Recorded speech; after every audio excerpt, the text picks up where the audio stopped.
नमस्कार दोस्तों, स्वागत है आपका प्रीलिम्स टारगेट बैच में। आज के वीडियो में हम समुद्रीय प्रदूषण को कवर करेंगे। क्या आपको पता है कि समुद्र में कितना कचरा फेंका जा रहा है? समुद्र की जो स्थिति है, उसको कितना खराब किया जा रहा है और उसके बारे में सही तरीके से चीज़ों को जानना हमारे लिए कितना ज़रूरी है? इसके अलावा यह टॉपिक परीक्षाओं में बार-बार पूछा जाता है, तो इसे हमें ठीक से समझना होगा। क्या आपको पता है कि ग्रेट पैसिफिक गार्बेज पैच कहाँ है? क्या आप यह जानते हैं कि यूट्रोफिकेशन क्या होता है? क्या आप यह जानते हैं कि हाइपॉक्सिया क्या होता है? क्या आप बेसल कन्वेंशन के बारे में जानते हैं? क्या आप जानते हैं कि भारत में कौन से नियम कानून हैं जो समुद्रीय प्रदूषण को रोकते हैं? अगर आप इन सब टॉपिक्स के बारे में नहीं जानते हैं, तो जुड़े रहिए इस वीडियो से।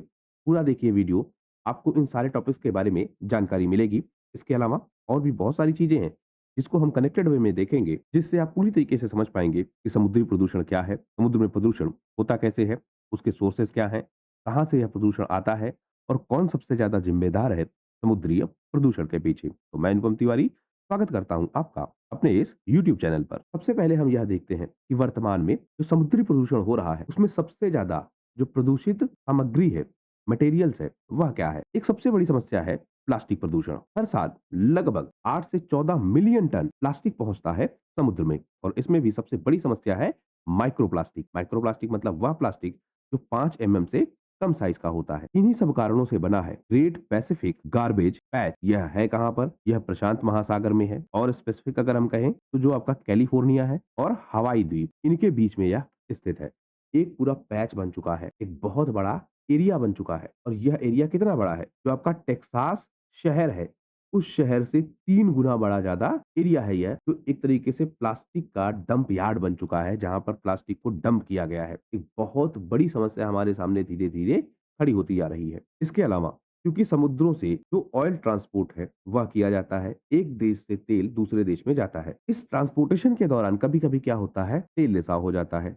टैंकर में या जिनमें भी चीज़ों को ले जाया जा रहा है, कोई समस्या आ जाती है और उससे क्या होता है, तेल रिसाव हो जाता है। तेल बह जाता है समुद्र में और अगर उस तेल को ऐसे ही छोड़ दिया जाता है, इससे मुख्य समस्या क्या होगी? आप समझिए, ऑयल है और पानी है। जब भी ऑयल गिरेगा पानी पर, ऑयल क्या होगा? ऊपर रहेगा। ऊपर रहेगा मतलब एक परत बनाएगा। परत बनाएगा मतलब जो आपकी ऑक्सीजन सप्लाई है, उस ऑक्सीजन सप्लाई को ब्लॉक करेगा। कैसे ब्लॉक करेगा? क्योंकि जो सूर्य का प्रकाश, सनलाइट है, उसको यह रोकेगा। बहुत सिंपल वे में हम समझ रहे हैं कि कैसे काम करेगा। तो इससे क्या होगा?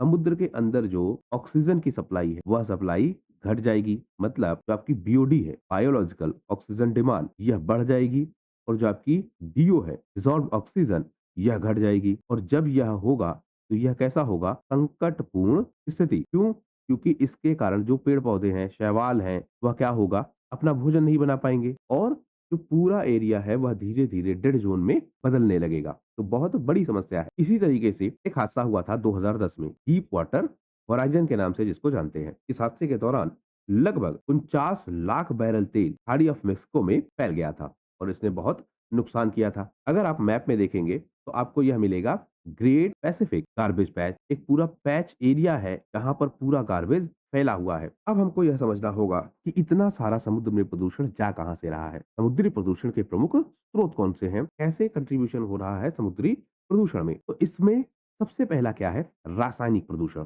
मतलब जो आपके कीटनाशक है, भारी धातुएँ हैं, मरकरी है, लेड है, उर्वरक है, नाइट्रेट है, फास्फेट है, यह सब चले जाते हैं समुद्र में। अब यह कीटनाशक कैसे पहुँचेगा? हमने डाला खेत में दवाई या कीटनाशक, पानी बरसा, पानी बरसने से यह चला गया नाली में, नाली से पहुँचा नाले में, नाले से पहुँचा नदी में या फिर नहर में, अंततः फिर कैसे गया? किसी बड़ी नदी में और फिर क्या हुआ?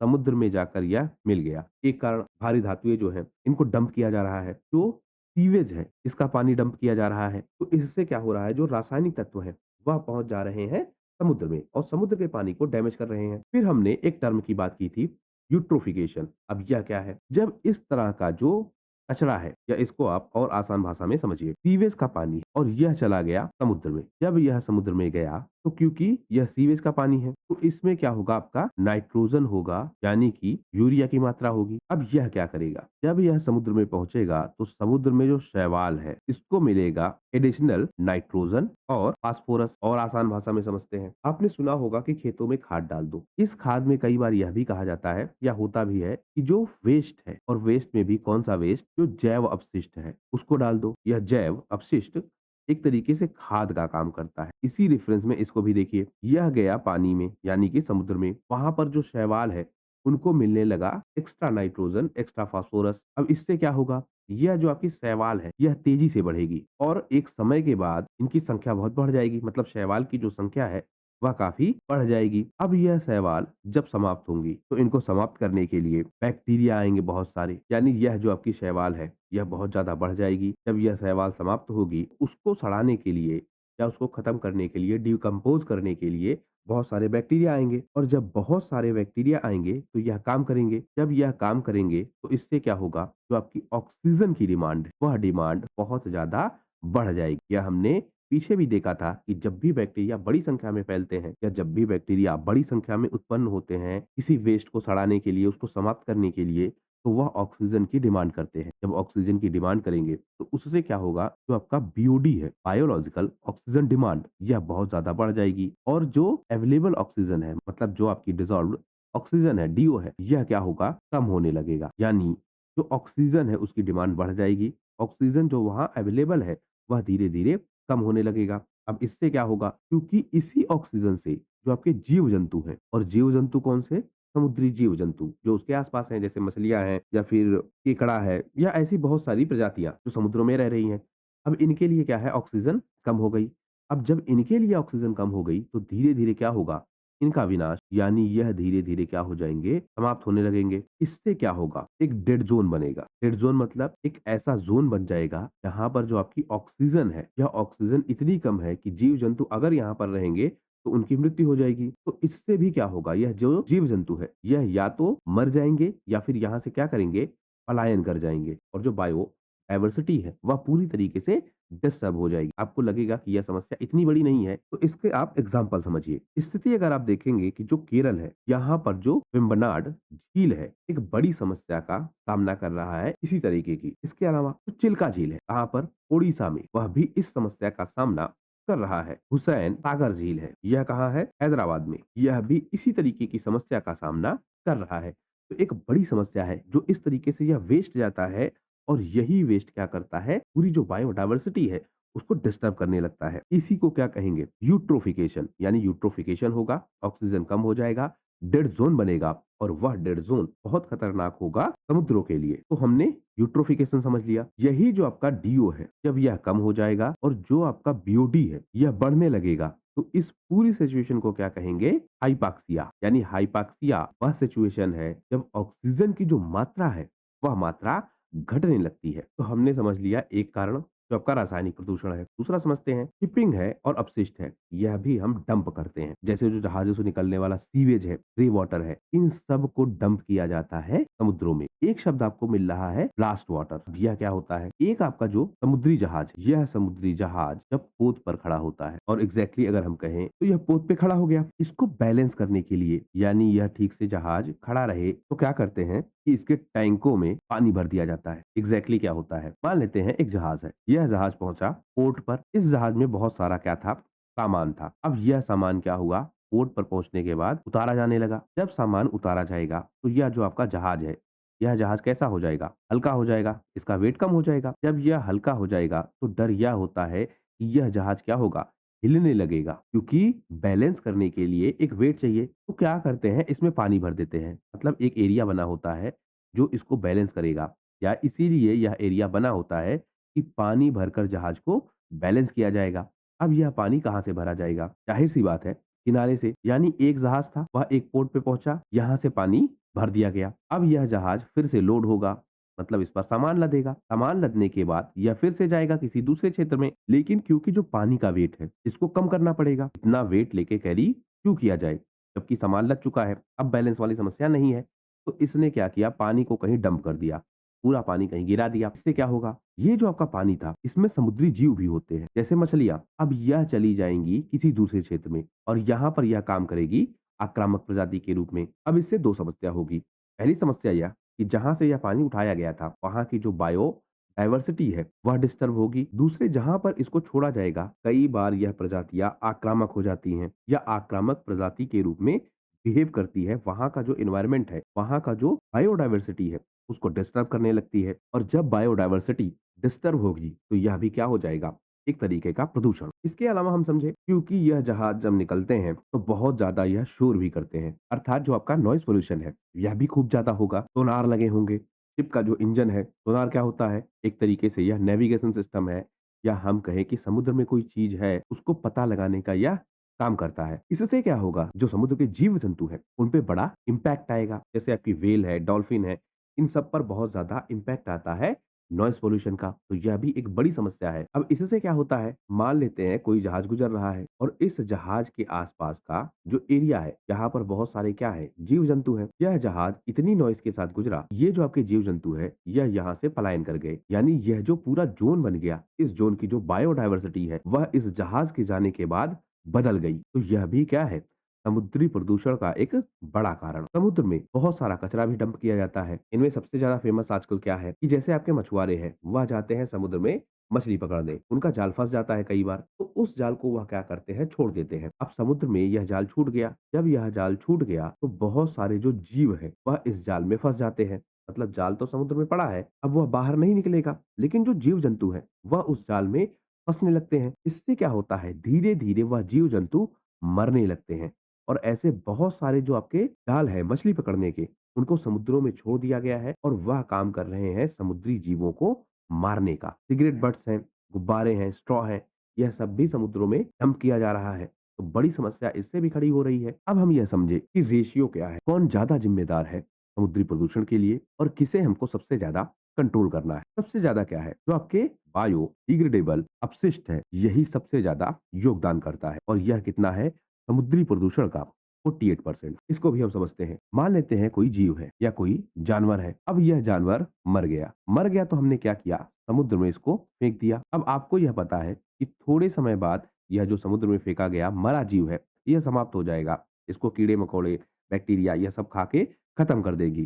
तो यह क्या है, बायो डिग्रेडेबल, मतलब खुद ही यह धीरे धीरे समाप्त हो जाएगा। इसी तरीके से जो सीवेज का पानी है, इसी तरीके से बहुत सारे ऐसे प्रोडक्ट हैं, बायो प्रोडक्ट्स हैं, इनको डंप किया जाता है समुद्र में और माना यह जाता है कि यह थोड़े समय बाद समाप्त हो जाएंगे अपने आप। लेकिन जब इनको डंप किया जाएगा तो थोड़े समय तो यह रहेंगे, और जब यह थोड़े समय रहेंगे और खुद को नष्ट करेंगे, या इनको जब नष्ट किया जाएगा या फिर इनका जब अपघटन होगा, उस केस में क्या होगा, बहुत सारे बैक्टीरिया यह काम करेंगे। इन बैक्टीरिया को क्या चाहिए, ऑक्सीजन। और जब इनको ऑक्सीजन चाहिए, मतलब जो आपका बीओडी है वह क्या हो जाएगा, बढ़ जाएगा, मतलब ऑक्सीजन की डिमांड बढ़ जाएगी। तो जो इस तरीके से प्रोडक्ट्स भी फेंके जा रहे हैं समुद्र में, या हम कहें कि इस तरह की जो चीजें फेंकी जा रही हैं, यह भी समुद्र को बहुत ज्यादा प्रदूषित करती हैं और लगभग आधा योगदान इन्हीं का है। इसके बाद जो आपके अजैव अपशिष्ट हैं, इनका योगदान भी 25% है। अब इनमें क्या आएगा, जो जैविक रूप से समाप्त नहीं होगा या जिनको बैक्टीरिया समाप्त नहीं कर पाएंगे,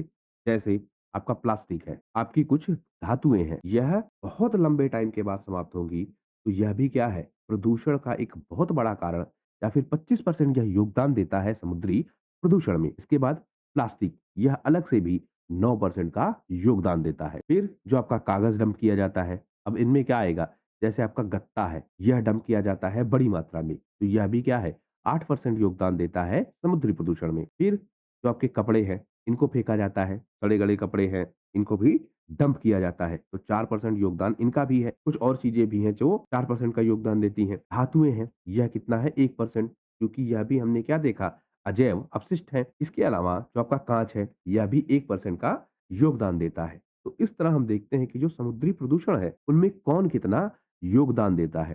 सबसे ज्यादा योगदान यह देता है, आपको ध्यान रखना होगा, यहाँ पर कंफ्यूजन भी होगा, क्योंकि आपको यह लगेगा कि यह तो खुद से नष्ट हो जाता है, तो यह कैसे इतना ज्यादा प्रदूषण करता है। हमने पूरा सिस्टम समझा कि कैसे यह प्रदूषण करता है। तो 48% क्या है, बायो डिग्रेडेबल प्रोडक्ट्स हैं। फिर हम बात करते हैं अलग से एक चीज की, वह क्या है आपका इलेक्ट्रॉनिक कचरा। यह आज की डेट में बड़ी समस्या है। बहुत सारा जो इलेक्ट्रॉनिक प्रोडक्ट है यह मार्केट में आ रहा है। अब यह समाप्त कैसे हो रहा है, या फिर इसका जो ट्रीटमेंट है वह कैसे किया जा रहा है। तो यहाँ पर अगर हम देखते हैं तो क्या है, जैसे आपका जो वॉशिंग मशीन है, ड्रायर है, एसी वैक्यूम है, क्लीनर है, कॉफी मशीन है, यह 30% योगदान दे रहे हैं किसमें, इलेक्ट्रॉनिक कचरे में, और जिनको डंप किया जा रहा है समुद्र में। इसी तरीके से रेफ्रिजरेटर अकेले 20% का योगदान देता है। जो टीवी है, जो डीवीडी है, वीसीआर है, यह सब मिलकर 15% योगदान देते हैं। कंप्यूटर जैसे जो प्रोडक्ट्स हैं या फिर आईटी सेक्टर से जुड़े जो प्रोडक्ट हैं, यह भी 15% का योगदान दे रहे हैं इलेक्ट्रॉनिक कचरे में, जिसको डंप किया जा रहा है समुद्र में।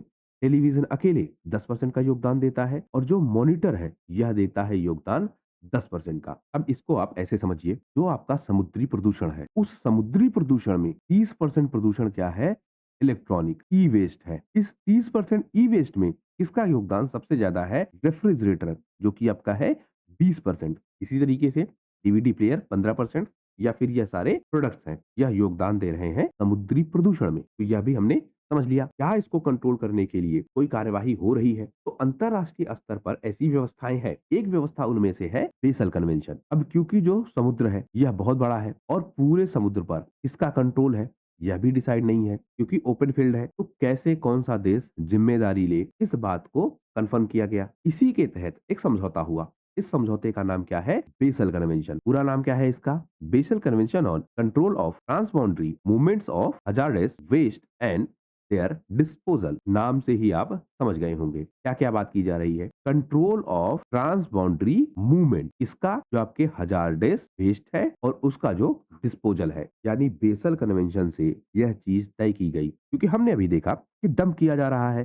तो इस डंप को कैसे रोका जाए, इसी के लिए यह कन्वेंशन है कि एक देश का कचरा दूसरे देश में नहीं जाएगा या फिर उसकी समुद्री सीमा में नहीं डंप किया जाएगा। कब बनाया? 22 मार्च 1989 को। लेकिन वैश्विक स्तर पर लागू कब हुआ? 5 मई 1992 से। इसमें कितने देश हैं? कुल मिलाकर 191 देश हैं। क्या भारत है? भारत भी इसमें शामिल है। 1992 में ही भारत इसमें शामिल हो चुका था। एक चीज जो आपको याद रखनी है, अमेरिका ने साइन तो किया है लेकिन रेक्टिफिकेशन नहीं किया है। अब इसमें क्या होता है, पहले सिग्नेचर करना होता है, आप इसके पक्षकार बनते हैं, फिर इसको रेक्टिफिकेशन करना होता है या रेक्टिफाई करना होता है अपने देश में। उसके बाद क्या होते हैं, आप इसके मेंबर बनते हैं। तो अमेरिका ने साइन तो किया है कि वह ऐसा करेगा, पर रेक्टिफाई नहीं किया है। यह आपको ध्यान रखना होगा। और उद्देश्य इसका हमने समझ लिया। समस्या क्या थी, क्यों यह बना? 80 के दशक में हम देखते थे कि जो आपके विकसित देश है, जैसे आपके यूरोप, अमेरिका, जापान, ये सब क्या हो रहे थे, इंडस्ट्रियल रेवोल्यूशन से गुजर रहे थे। यहाँ पर जो डेवलपमेंट है वह बहुत तेजी के साथ हो रहा था। तो इन्होंने धीरे धीरे क्या किया, जो गरीब देश हैं, जैसे अफ्रीका के देश हैं, एशिया के देश हैं, लैटिन अमेरिका के देश हैं, इनके आसपास क्या करने लगे, अपना वेस्ट डंप करने लगे। यानी यूरोप में कोई प्रोडक्ट बनता था, उसका जो वेस्ट है वह वेस्ट ले जाकर डंप कर देते थे अफ्रीका के किसी क्षेत्र में या अफ्रीका के किसी देश के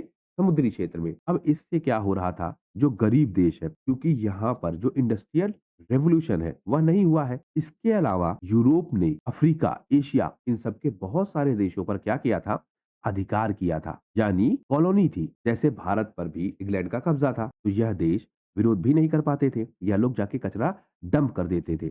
लेकिन धीरे धीरे यह ग्लोबल समस्या बनता गया, वैश्विक स्तर की यह समस्या बनती गई और लोग इसका विरोध करने लगे। और यह विरोध कब शुरू हुए? 1940 के बाद, जब आपके देश आजाद होने लगे। और जब आजाद होने लगे तो धीरे धीरे जो इन्होंने अपनी मांगे हैं वह वैश्विक स्तर पर उठानी शुरू कर दी कि इनको भी क्या चाहिए, बराबरी का हक। इन्हीं सब के दौरान धीरे धीरे क्या हुआ, जो यह वेस्ट डंप किया जा रहा है इसका भी इन लोगों ने विरोध किया कि आप हमारे देश में इस तरह का वेस्ट डंप मत करिए। अब इससे क्या होगा, धीरे धीरे जो ऐसे देश हैं जो आजाद हुए हैं, इनका भी क्या बन जाएगा, एक ग्रुप बन जाएगा। और ऐसे देशों का भी ग्रुप बनेगा जो यह डंपिंग का काम कर रहे हैं। तो क्या हो जाएगा, विरोधाभास जैसी स्थिति, एक दूसरे के अगेंस्ट या खड़े हो जाएंगे और मांग उठने लगेगी कि ऐसी कोई व्यवस्था बनाई जाए कि इस तरह की डंपिंग ना हो। इसी तरीके से 1987-88 में जो इटली है, इसने क्या किया, नाइजीरिया का कोको गांव है, यहाँ पर लगभग